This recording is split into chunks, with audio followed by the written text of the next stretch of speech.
Bonjour les amis, on va commencer notre cours, ou la continuité de notre cours de microbiologie. Mais avant tout ça, j'espère que vous allez bien et je vous demande s'il vous plaît de faire un j'aime et un commentaire et aussi de s'abonner sur la chaîne pour avoir accès à tous les vidéos. Et voilà, commençons par la croissance bactérienne. On s'est arrêté la dernière fois dans cette partie. Et je vais commencer par une petite définition de la croissance.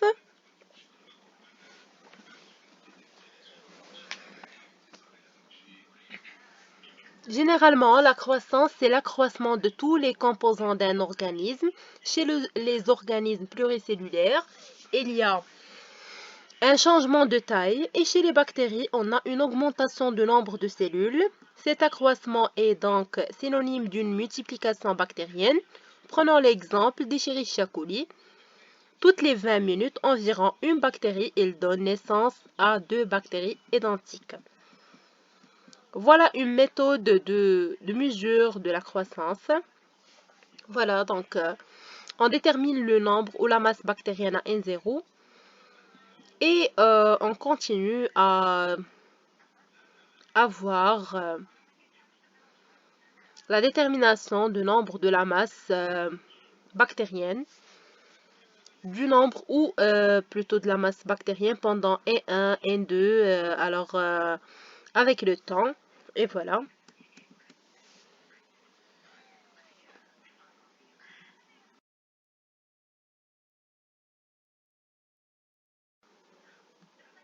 Et alors, la mesure de nombre de cellules.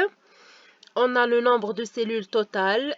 On a des cellules de Thomas, dispositif électronique qui peut compter ces cellules.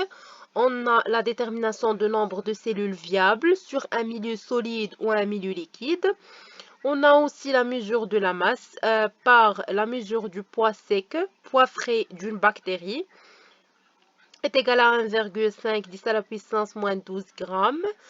Et le dosage de l'azote total, 14% du poids sec ou la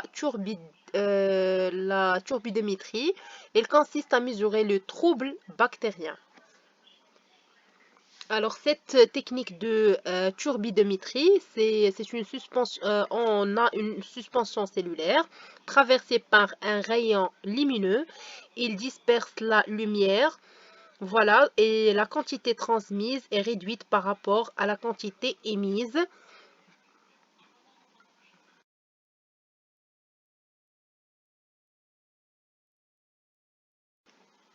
Et voilà, on mesure ça avec un spectrophotomètre.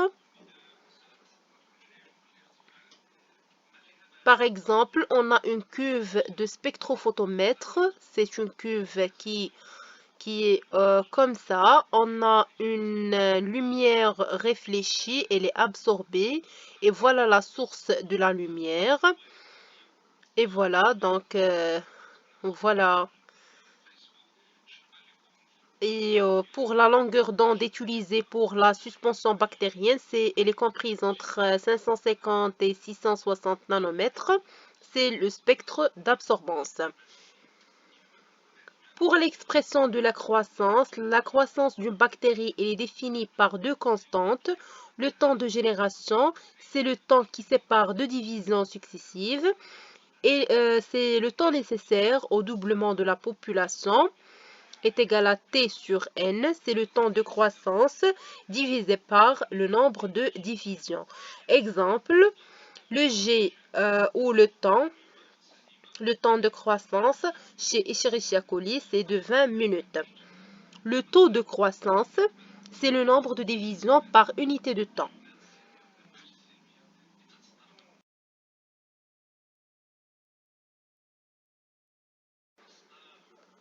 Le nombre de divisions par unité de temps est égal à le nombre divisé par t, le nombre de divisions divisé par l'unité de temps.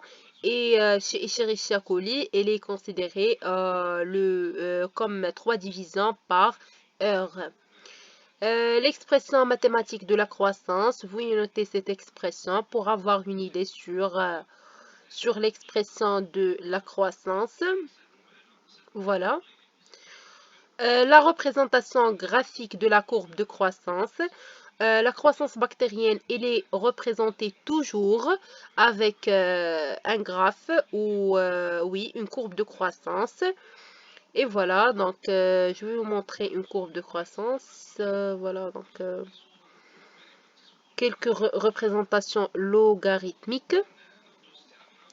Et voilà la courbe de croissance. C'est comme ça. On a trois phases de croissance. Je vais vous expliquer après les trois phases. La croissance n'est pas toujours exponentielle. Et voilà, donc dans cette courbe, elle est bien expliquée. On a une phase de latence dans les premières heures lorsqu'on mesure par spectrophotométrie et on note l'absorbance. On a une phase de latence. Et voilà une phase exponentielle, c'est-à-dire la croissance ou la multiplication bactérienne. Et on a une phase de décélération. Voilà. Après, une phase stationnaire. La croissance est stable. Il n'y a pas de multiplication bactérienne. Et après l'épuisement de milieux nutritifs où les bactéries ne peuvent pas croître, donc on a une phase de déclin. C'est ce qu'on appelle la mort des bactéries où il n'y a pas de croissance. La phase de latence, voilà, les phases elles sont expliquées ici. Pas de croissance, c'est N0. L'âge des bactéries et la composition du milieu de culture. Donc, on n'a pas de croissance parce que on vient de mettre la bactérie dans son milieu de culture et vient de s'adapter et on n'a pas de croissance. La phase d'accélération, c'est le début de croissance. Le nombre bactérien augmente. Par cause, cette bactérie s'adapte au milieu. Et voilà la phase exponentielle. C'est la phase physiologique idéale pour la croissance. Le temps de génération est minimal. Le taux de croissance est maximal et constant. Cette phase elle dure généralement quelques heures.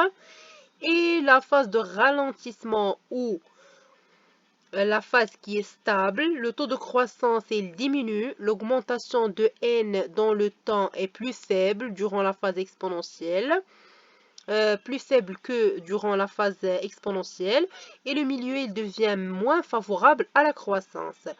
La phase stationnaire, il n'y a pas de croissance.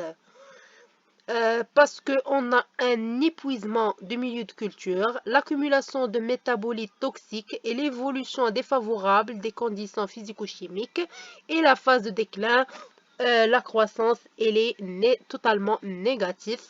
Les bactéries ne se divisent plus, beaucoup meurent et voilà, c'est ce que j'ai dit et certains sont lysés.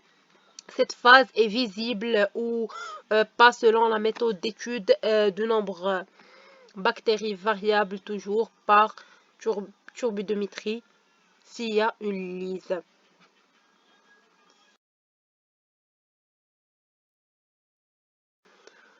Voilà, donc on va continuer dans la prochaine vidéo pour compléter ce cours. Il ne reste pas beaucoup à compléter ce cours et on va s'arrêter ici dans la variation pendant les phases de croissance. Et après, je vais vous expliquer le reste du cours.